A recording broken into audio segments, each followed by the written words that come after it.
नमस्कार विद्यार्थी मित्रांनो, आता नुकतंच कंबाईन ग्रुप बी ची जाहिरात आली. जाहिरात तुम्ही बघितली असेल. एसटीआय एसओच्या जागा फक्त आहे, पीएसआय एसआरच्या नाहीये. त्यामध्ये पण एसटीआयच्या ज्या 279 जागा त्यामध्ये ओपनच्या जागा नाहीच आहे. सो ह्या जागा नाहीये, त्यामुळे हा एक मुद्दा समोर येतो की ओपनच्या जागा कुणाला कुणाला मिळतात. ओपनच्या विद्यार्थ्यांना मिळतातच, पण कॅटेगरीच्या मुलांना या ओपनच्या जागा मिळतात का? सो नुकसान होताना ओपनचं तर होणारच आहे. ओपनच्या विद्यार्थ्यांना ऑप्शन नाही आहे एसटीआय साठी, पण बाकीच्या कॅटेगरीच्या विद्यार्थ्यांची सुद्धा नुकसान आहे.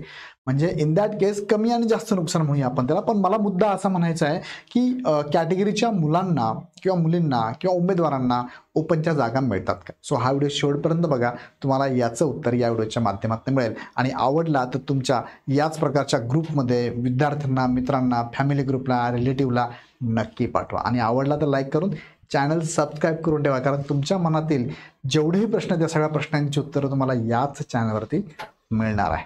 चला, मुख्य मुद्द्याकडे जाण्यापूर्वी तुम्ही जर कंबाईन ग्रुप बी आणि सी ची तयारी करू इच्छित असाल, ग्रुप बी ची जाहिरात आलेली, ग्रुप सी ची येणार आहे सप्टेंबरमध्ये, नोव्हेंबरमध्ये एक्झाम आहे, तुमच्याकडे वेळ पुष्कळसा कमी आहे. ह्या कमी कालावधीमध्ये अभ्यासासाठी इग्नाइट अकॅडमीकडनं तुम्हाला live plus recorded combine group B C ची पूर्वपरीक्षेची वेगळी बॅच आहे आणि पूर्व प्लस मुख्य परीक्षेची वेगळी बॅच आहे. यांची फी तुम्ही बघितली तर 5,999 प्लस जीएसटी, याची 6,999 प्लस जीएसटी, 1,000चा फरक आहे. बॅच चालू झालेली आहे, लाईव्ह आहे, किती वेळेस बघू शकता, रेकॉर्ड झालेले lecture number of times repeat करून बघू शकता, फास्ट करून बघू शकता, स्लो करून बघू शकता, थांबून बघू शकता. पीडीएफ नोट्स आहे, टेस्ट सिरीज अवेलेबल आहे, प्रत्येक सब्जेक्ट वाईज आणि full length test series with analysis available आहे. सो लगेच जॉईन करा. जॉईन करण्यासाठी खाली डिस्क्रिप्शनमध्ये ॲपची लिंक दिली आहे, त्यावर जा. त्यावर गेल्यानंतर डायरेक्ट बॅच जॉईन करा. काहीही अडचण असेल तर ह्या नंबरला नक्की कॉल करा. आता मुख्य मुद्द्याकडे तुम्हाला मी घेऊन जातो. बघा, पहिला मुद्दा त्यामध्ये आहे कॅटेगरीच्या उमेदवारांना जाहिरातीनुसार कोणत्या जागा मिळतात. आता मी तुम्हाला ह्या प्रश्नाचं पहिले उत्तरतो आणि मग पुढे घेऊन जातो. उदाहरणार्थ, कोणती कॅटेगरीचा उमेदवार पकडा. सपोज हा एक कॅटेगरीचा उमेदवार आहे, मग त्यामध्ये कोणतीही पकडा तुम्ही. अगदी EWS पकडा, त्यामध्ये SCBC पकडा, त्यामध्ये SC पकडा, ST आहे, OBC आहे, SBC आहे, VJNT आहे, त्यानंतर NTचे ब, क आणि ड पण आहे. बरोबर आहे. ओपन सोडलं तर, आणि एक ओपन आहे, ओपन सोडून द्या. पण कॅटेगरीच्या उमेदवारांना म्हणतो मी, ह्या उमेदवारांना कुठे कुठे जागा मिळतात ते आपण बघूया. बघा, कॅटेगरीच्या उमेदवाराने फॉर एक्झाम्पल हे समांतर आरक्षणामध्ये फिमेल आहे. मी काय म्हटलं, समांतर आरक्षणामध्ये फिमेल आहे, यांना जागा कुठे मिळतात? मग बघा, यांना कुठे कुठे जागा मिळतात. नंबर वन यांचा विचार केला जातो ओपन फिमेलमध्ये. बघा, ही कॅटेगरी फिमेल आहे, ओपन फिमेलमध्ये. दुसरा विचार केला जातो कॅटेगरी फिमेलमध्ये. तिसरा विचार ओपन जनरलमध्ये. आता ओपन जनरल या शब्दाचा अर्थ काय ते तुम्हाला मी सांगतो. आणि चौथा विचार केला जातो कॅटेगरी जनरलमध्ये. अशा 4 ठिकाणी यांचा विचार केला जातो. आता कंबाईनची एसटीआयची जागा जर बघितली तर ओपनच्या ह्या 2 जागा त्यांना कोणालाच म्हणजे मिळणार नाही कॅटेगरीच्या उमेदवारांना. Okay, female. आता समांतर आरक्षण भरपूर सारे, तुम्ही समांतर आरक्षण फिमेल सारखं काय काय घेऊ शकता. जसं की तुम्ही स्पोर्ट पर्सन घ्या, जसं की तुम्ही प्रकल्प, आता यात प्रकल्पग्रस्त जागा नाही, पण उदाहरण सांगतो. प्रकल्पग्रस्त घ्या, भूकंपग्रस्त घ्या, अंशकालीन घ्या, माजी सैनिक घ्या, नाही का. हे सगळे समांतर आरक्षण सगळे पकडू शकता तुम्ही. ओके, आता यामध्ये एक मुद्दा अजून सांगतो. बघा, जनरल शब्दाचा अर्थ काय होतो. आता कॅटेगरी फिमेल मी घेतलं. आता काही उदाहरण वाटू शकतं, सर कॅटेगरी मेलचं सांगा ना मला. सो कॅटेगरी मेलचं पण तुम्हाला सांगतो. बघा, एखादा उमेदवार आहे कॅटेगरीमधनं आहे आणि तो मेल कॅन्डिडेट आहे. बघा, मेल कॅन्डिडेट आहे. आता मेल कॅन्डिडेटला सेपरेट असं समांतर आरक्षण असतं का? नाही. मेल कॅन्डिडेट जर घेतला तर त्याचा विचार 2 ठिकाणी करतो. बघा, कॅटेगरीचा मेल जर असेल तर ओपन जनरलला त्याचा विचार केला जातो, ओपन जनरलला. आणि दुसरं म्हणजे काय, दुसरा विचार केला जातो कॅटेगरी जनरलला. बरोबर का? कॅटेगरी जनरलला. आता परत एक मुद्दा समोर येतो, जनरल याचा अर्थ काय असतो बरं. जनरल कोणते, बघा, कोणत्याही कॅटेगरीचा जनरल जर आपण घेतला, कोणत्याही कॅटेगरीचा जनरल जर घेतला तर त्यामध्ये कोण जाऊ शकतं? दोघंही, मेल पण जाऊ शकतो आणि फिमेल कॅन्डिडेट सुद्धा जाऊ शकतो. बरेच जण ह्या जनरलला मेल म्हणतात. नाही, जनरलमध्ये मेल आणि फिमेल दोघे जाऊ शकतात.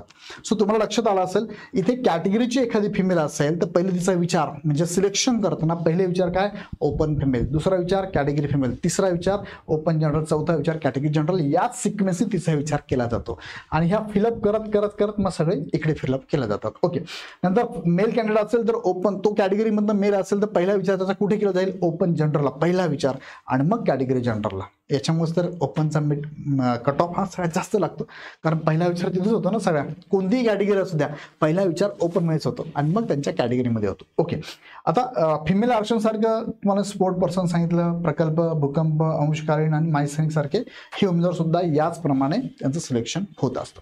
आता हा मुद्दा तुमचा क्लिअर झाला असेल तर पुढचा आहे, कॅटेगरीच्या उमेदवारांना आरक्षण घेण्यासाठी कोणते कागदपत्र लागतात. आता आरक्षण घ्यायचं आहे तुम्हाला, मग कागदपत्र तीन महत्वाचे नियमच आहे. काय, पहिलं आहे कास्ट सर्टिफिकेट लागतं, दुसरं डोमिसाईल आणि तिसरं नॉन क्रिमिलियर. आता नॉन क्रिमिलियर बरेचसे व्हिडिओ मी घेतलेले, एकदा तो व्हिडिओ बघून घ्या, पाठीमागचा काल परवाचाच व्हिडिओ आहे. नॉन क्रिमिलियर फक्त काही कॅन्डिडेटला लागत नाही, SC ST ओपन आणि EWS ला लागत नाही, बाकी सगळ्या कॅटेगरीला लागतं. यापैकी तिन्ही डॉक्युमेंट असेल तरच आरक्षण मिळतं आणि तरच तुम्हाला मी आता सांगितल्याप्रमाणे या ठिकाणी विचार केला जातो. पण यापैकी एक जरी डॉक्युमेंट नसेल तर तुम्हाला आरक्षणाचा फायदा मिळत नाही. म्हणजे यापैकी एक जरी डॉक्युमेंट नसेल, बघा कोणतेही एक जरी डॉक्युमेंट तुमच्याकडे नसेल, कोणतेही एक डॉक्युमेंट जरी नसेल तर तुमचा विचार कॅटेगरीमधून केला जात नाही, कॅटेगरीमधून मिळत नाही. म्हणजेच कुठे विचार होणार नाही. फॉर एक्झाम्पल फिमेल जर असेल तर हिचा विचार 4 ठिकाणी होतो, हिचा विचार 4 ठिकाणी कुठे कुठे होतो, ओपन फिमेलला होतो, त्यानंतर कॅटेगरी फिमेलला होतो, त्यानंतर ओपन जनरलला होतो आणि त्यानंतर कॅटेगरी जनरलला होतो. जर तुमच्याकडे डॉक्युमेंट नसेल तर कॅटेगरी विसरून जातो मी, कॅटेगरी तुम्हाला आरक्षण मिळणारच नाही, या दोन्ही ठिकाणी मिळणार नाही. तुमचा डायरेक्टली विचार इथे होतो. म्हणजे असं नाही की डॉक्युमेंट नाही तुम्हाला फॉर्म भरता येत नाही, फॉर्म भरता येतो, फक्त तुमचा विचार कॅटेगरीमध्ये न होता कुठे होईल, फक्त ओपन फिमेल, ओपन जनरल. तेच एखादा कॅन्डिडेट कॅटेगरीचा मेल जर असेल तर त्याचा विचार 2 ठिकाणी व्हायचा. पहिला काय, ओपन जनरल साठी व्हायचा आणि दुसरा विचार कॅटेगरी जनरल साठी व्हायचा. पण ह्या कॅटेगरी पैकी एक जर डॉक्युमेंट नसेल त्याचा विचार ओपन जनरल साठीच होईल, कॅटेगरीसाठी होणार नाही. समजते इथपर्यंत? क्लिअर आहे? क्लिअर कट, एकदम क्लिअर कट आहे. सो आता मी परत त्या प्रश्नाकडे घेऊन जातो की कॅटेगरीच्या उमेदवारांचा ओपनसाठी विचार होतो का, तर यस होतो. पण जर त्यांच्याकडे हे डॉक्युमेंट नसतील तर ओपनमध्ये त्यांचा विचार होत नाही. पण आता पुढचा मुद्दा अतिशय महत्वाचा, याच्यावरती मी ऑलरेडी डिटेल व्हिडिओ घेतलेला आहे, पण थोडक्यात सांगतो. कॅटेगरीच्या उमेदवारांना आरक्षण घेण्यासाठी कागदपत्र नसतील तर काय मग, आता तर तुम्हाला मी सांगितलं पण परत रिपीट करतो. बघा, 3 पैकी एक जरी डॉक्युमेंट तुमच्याकडे नसेल तर काय होऊ शकतं, तुम्हाला वयामध्ये वाढ मिळू शकत नाही. आता वयामध्ये तुम्हाला माहिती असेल ओपनला प्रत्येक एक्झामचा फॉर्म भरताना जवळपास 38 वर्षापर्यंत सूट आहे आणि कॅटेगरीला तुम्हाला 19 पासून 43 वर्षापर्यंत सूट आहे. डॉक्युमेंट जर नसतील तुमच्याकडे तर ही सूट तुम्हाला मिळत नाही. तुमचा विचार ओपन मध्ये होणार ना, मग 38 लागेल बाबा, 38च्या वर असेल तर कॅटेगरीचे डॉक्युमेंट दाखव, नाहीतर फॉर्मच भरता येणार नाही, अपात्र.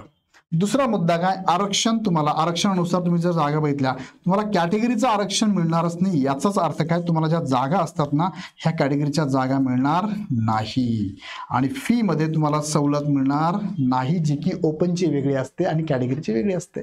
सो एकदम सिंपल पद्धतीने सांगायचा प्रयत्न केलाय. आवडला असेल, पटला असेल तर कमेंटमध्ये कळवा आणि तुमच्या मुलांच्या ग्रुपमध्ये किंवा इतर जे ग्रुप असतील तुमच्या सोशल मीडियाला त्यांच्यापर्यंत ही लिंक नक्की पाठवा. ओके, आणि चॅनल सबस्क्राईब करून ठेवा, कारण असेच महत्त्वाचे व्हिडिओ तुम्हाला या चॅनलवरती बघायला मिळतील. आणि परत शेवटाकडे जातो तुम्हाला मी, कंबाईन ग्रुप बी आणि सी. ग्रुप बीचा फॉर्म सुटला आहे, सीचा सुटणार आहे. त्यासाठी तयारी जर तुम्ही करू इच्छित असाल तर इग्नाइट अकॅडमीची तुम्हाला प्रिलिमची एक बॅच आहे ग्रुप बी आणि सीची, आणि ग्रुप बी आणि सीची पूर्व प्लस मुख्य दोघे एकत्रित बॅच पण आहे. 1000चा फक्त डिफरन्स आहे. 5999 प्लस GST, 6999 प्लस GST मध्ये लाईव्ह प्लस रेकॉर्डेड बॅचेस चालू झाली 4 ऑगस्ट पासून. लगेच जॉईन करा. जॉईन करण्यासाठी काय करा, तुम्ही इग्नाइट अकॅडमीचा ॲप डाउनलोड करून डायरेक्ट परचेस करा. खाली डिस्क्रिप्शनमध्ये लिंक दिलेली आहे, डायरेक्ट क्लिक करून परचेस करा. अडचण वाटलीच तर 88 या नंबरवरती कॉल करा. परत एकदा तुमच्या मनात जर प्रश्न असेल तर मनात ठेवू नका, खाली कमेंट बॉक्समध्ये लगेच टाकून द्या, त्याचं उत्तर पुढच्या व्हिडिओमध्ये मिळेल. आणि ते मिळवण्यासाठी चॅनल सबस्क्राईब करून बेल आयकॉन क्लिक करून ठेवा. ओके, धन्यवाद.